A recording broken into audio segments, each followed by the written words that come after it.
Hi, everybody, and welcome back to another session of Shut Up, period. So, today's session is going to be called My Social Media Journey. And I wrote this down. So, to give a little backstory, when I created this podcast over a year ago, or the idea of it at least, I intended it on it being something that I was able to use to be able to express myself and my journey just being a quote unquote influencer or a presence in the media or whatever the case may be. And for me, this has always been something that I love doing and I've just appreciated. I've always been fascinated in media. That's why I chose that as my major, honestly. But to get back to just the whole shut up concept, I wrote down a lot of different ideas over a year ago, and this was one of them. And as I was creating like my new setup for how I wanted to do these episodes, that one was, I think, like number 2 on my list. And I've done 4 sessions already, and this one hasn't come up. So we're going to be talking about my social media journey because I feel like a lot of people have questions that they don't want to ask me about it just because they're mainly rude, to be honest. Like, I only say that because I don't have that many followers. I really don't. I never viewed myself like as this Insta famous baddie or whatever the case may be, because I just genuinely didn't. I was always like inching up to be something of that when I was younger, at least, but now that's just not the goal. But in high school, I did have a lot more followers than I do now. I currently have like 11,000 followers on Instagram, and I think like 1,000 subscribers on YouTube. So my platform isn't huge, but I once had 17K. And that was when I think I started high school, I believe.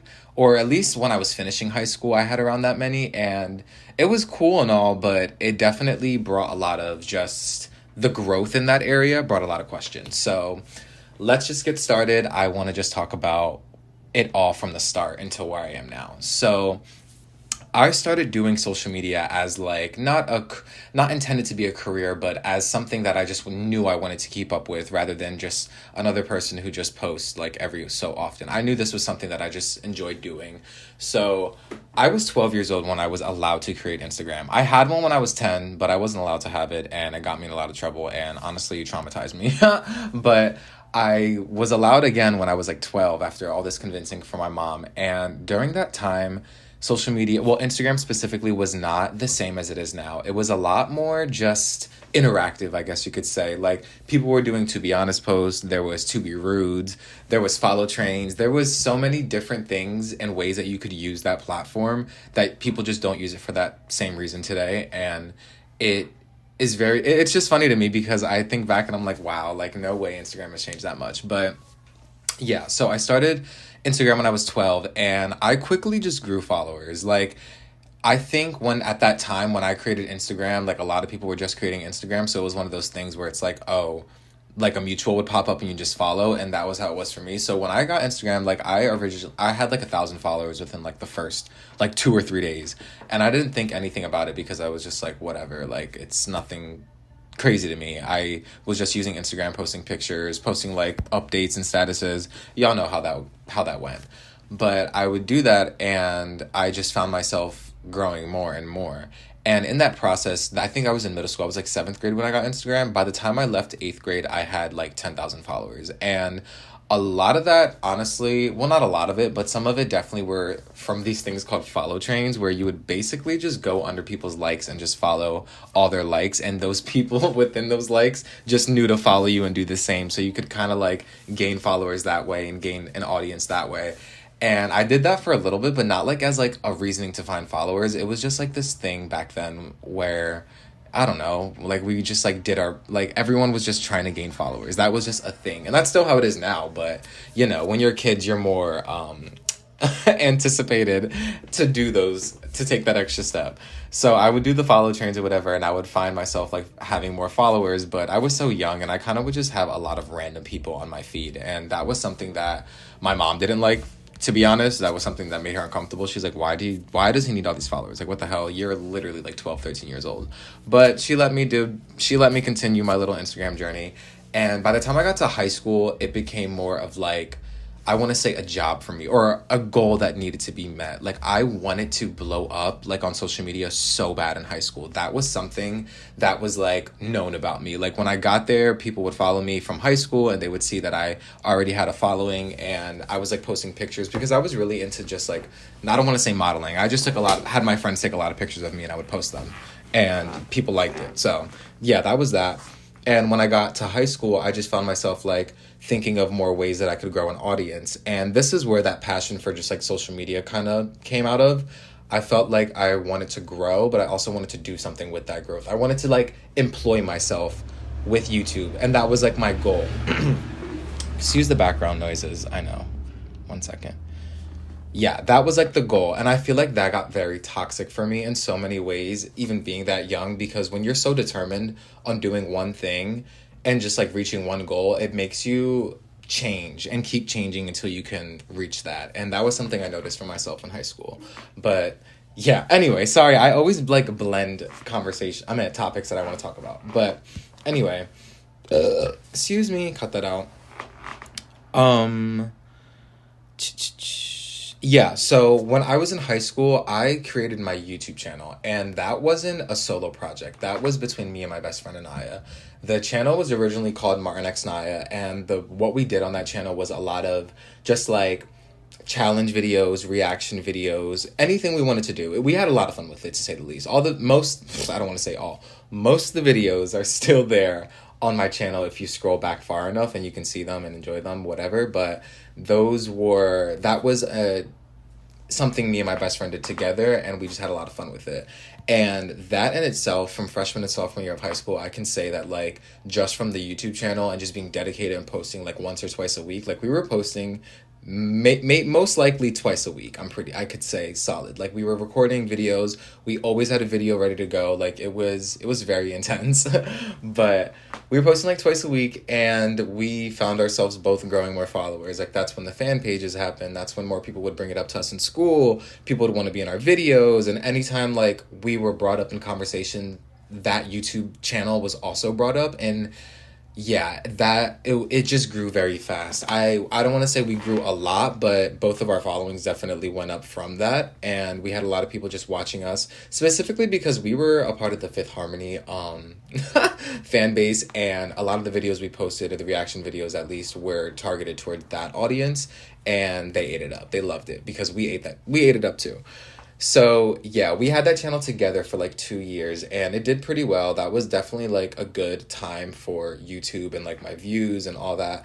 But it got to the point where we just couldn't do it anymore. Like we didn't go to the same school anymore. It became a job. And again, we weren't getting paid for it. So a lot of the things that we were doing, places we were going, shots that we would get for fit, like a lot of the time that we had in high school, we were putting towards the YouTube channel, and it just began to not be fulfilling for the both of us. So it honestly got to the point where my best friend and I just was like, all right, I'm out. And that was fine, because at the end of the day, the YouTube channel was something that like we both honestly brought up together. So it wasn't like, I didn't feel like I could like be like, no, like you have to do this. It was literally for fun. So when she decided to leave, I didn't make her seem like she was crazy or anything like that, because again, it was a YouTube channel with 1,000 followers, and the whole social media light and just life is not for everyone. And I understood that very quickly, because I found myself again being in public and realizing that like a lot of people knew me and I didn't know them. And that brings you a lot of discomfort as a child. Well, not as a child, but as a teenager at least. So yeah, we ended up like stopping that YouTube channel, and I brought it upon myself to want to like rebrand the entire channel, but just for me. But we were still friends after. We just didn't do the channel together anymore. Let me say that, because I was literally with Anaya yesterday, so don't play. But yeah, the channel ended, and well, that part of the channel ended, and I decided to rebrand it myself. I struggled a lot with grabbing my audience's attention after Anaya left, because Anaya was, like she was, again, it was 2 people, so it was that's what they were expecting. So I felt myself just like doing anything for YouTube, but it got to a point where as the year went on, I kind of started to find my niche, because I started to watch a lot of YouTubers that were solo and would record content that I would enjoy. So I would just try my best to recreate that in ways that made me comfortable. So yeah, I would do a lot of vlogs. Vlogging was like my favorite thing. I got to the point where the concept videos and like the challenges, they all stopped. I didn't do those anymore because it just didn't fulfill me anymore. And again, doing challenges and prank calls and all that is fun, but not alone. So I was like, I have to switch this up some way. So I decided to switch it up and I started doing again the vlogs and just different videos. I would just record. It got to a point where I was just recording everything and just editing it and uploading it once a week. Eventually in I believe my junior year, like that summer leading into senior year, I ended up dropping merch. And that was something that just felt like if you were a YouTuber or if you were a social media person, that was something you must do, or at least that's how I felt. I felt like I had to do that because everybody else was doing it. And I was like, I am 16, 17 years old, but I will figure this out and I will drop merch. And long behold, I did it. Like, I think it's so crazy to this day that I actually dropped merch with my name on it and people bought it. And it wasn't like the craziest outcome in the world, obviously, and I didn't expect it to be, but it was just wild. Like, literally people that I knew, like my friends, my cousin, my family, like they had the merch, and it was just wild. And if you know, you know. I'm pretty sure it's still on my Instagram, if I'm being honest, like the old pictures, and if not, I definitely have them. But the merch was pretty cute. It just said Mar and it had like stars and moons, very on brand, something I would honestly do today. And it's funny that I'm bringing up merch now because I would just had a little meeting with my manager talking about something very exciting, so that's all I'm gonna say. But yeah, I dropped the merch, and the way I did it was with the guy who was basically like trying to bring up his own brand, and he wanted an influencer to be the face of that. And at the time, I believe I had like, again, like 15,000 followers, so it worked out for both of us. I was able to promote his brand pre-merch launch. Like, I was promoting his brand, like cases, hoodies, shirts, on my Instagram, just like consistently, and then boom, like I dropped the merch with him. So it was a cool process. We both did make a little money off of it, and it was nice, but it ended up just not, like, once I dropped it, people would buy it for like a week or two, and then that was that. Like, you know, it's not like it's out forever. So after 2 weeks of that, it was done. I never dropped merch again, and I think it's just crazy that I even did that. But anyway, I did that, and after that, I just found myself like really like, okay, like I'm a YouTuber now. Like, I did that. I'm gonna continue doing this. I'm gonna make videos even better. And I started to feel myself pulling ideas and content and just like editing and things like that from other YouTubers that I looked up to. And it got very unfulfilling fast. Like, once that was all I was doing in high school. Like, that was my hobby. That was my niche. That's all I did. I loved photography. I loved filming. I loved editing. That's what I did. And it brought me joy because I saw a good outcome from it most of the time. And yeah, so after I started to just find myself like in a weird position with social media and YouTube, and amongst that, I was also turning into like a senior in high school. At that point, I've been doing it since freshman to senior year. That's 4 years of just filming my life and my experiences. And yeah, I found myself drained from it. So I ended up getting a job because I realized that, okay, like I'm working hard, but this is not going to get me money. So I ended up getting my first jobs, because I had a few of them at the time. And up until college, like I was still filming and uploading. Quarantine came around, I was still filming and uploading and just like finding any way to make content. And I think it's so funny that I can go back and watch those videos during quarantine because I really was just home trying to make the best of the situation. And that humbles you if you rewatch that. Like, you're just like, damn, that's crazy. But yeah, so once quarantine was like over and college came around, I wasn't doing YouTube anymore. I posted once my freshman year, maybe twice my sophomore year. My junior year, which was last year, I decided to be more active, but it wasn't as consistent as I wanted to be, and I posted maybe like a handful of times. And now it's my senior year, and I've been trying to post once a week. And it's only been like, I've only posted like 2 videos so far. I have one ready to go right now and a few more I'm working on. So it got me in a good gist of, sorry, cut that out. It got me in a good mindset to be able to film content, upload, and just get myself back on that schedule. And yeah, so throughout that whole, just what I said in my journey on social media, it's been different because, again, I downloaded apps like TikTok. I grew a little bit on there. I think I have like 8,000 followers. So I'm not like, again, I don't view myself as the biggest social media influencer, and I never do. But if you don't put yourself in that light, and if you don't motivate yourself enough to want to reach the goals that you want to, if that makes sense. I know that sounded weird, but it makes sense to me.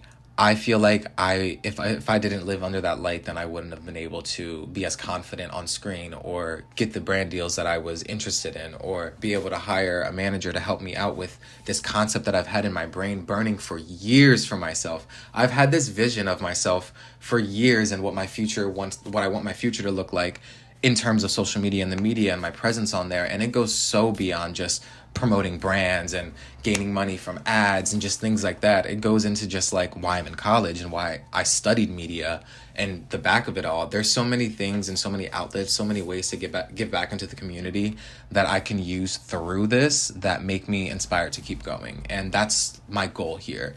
I went to college for 4 years. I stopped posting on YouTube as much as I wanted to because I just felt the need that I needed to find myself. I needed to go through this life experience, not recording myself the way I was in high school, because it puts a lot of pressure on you. You watch back every single thing that you do, and it makes you think like, was that okay? Was that too much? Was that cringy? And I gave myself the time to really just be a human and just live in the present. And in the midst of that, of course, I was still like active on Instagram and posting pictures and things like that, but it wasn't the same and it didn't look the same.